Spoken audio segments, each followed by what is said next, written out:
Resilience is an ecosystem that requires numerous parties to be involved, from government at the national level to state and local to the private sector. A theory developed by Guy Carpenter is called community-based catastrophe insurance, or CBCI. Take an area that has been ravaged by wildfires as an example, and therefore has difficulty appealing to insurance carriers. The individuals and businesses simply would be taking on a ton of risk and sometimes cannot operate without insurance, nor can they continuously sustain wildfires. Bringing communities together and sharing their responsibility is key, from aligning local leaders to incentivize controlled burns, building structures with fire-resistant materials, and discouraging populations from moving into vulnerable areas like the wildland-urban interface, or the WUI.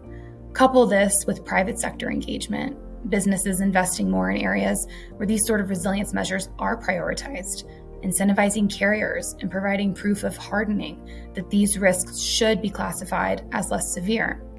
These enhancements by individuals, businesses, and governments should then yield to less severity in terms of a loss during a natural catastrophe.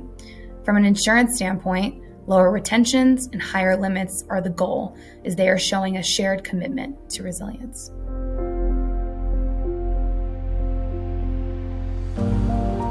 In certain areas, insurance coverage is simply unaffordable or unavailable. This stems from the climate changing and lines of business not being as profitable for insurance companies. An example would again be wildfire in the state of California. Here, and in other places similar, globally, where the environment is more hot and dry, it is leading to more claims and therefore less willingness to insure. Innovation is taking place in many ways. A form of alternative risk transfer is coming in parametric cover. Parametric differs from traditional indemnity insurance coverage as it is very black and white. A loss either happened or it did not. If an earthquake was to hit Mexico City, parametric pays only if a certain agreed upon threshold is met.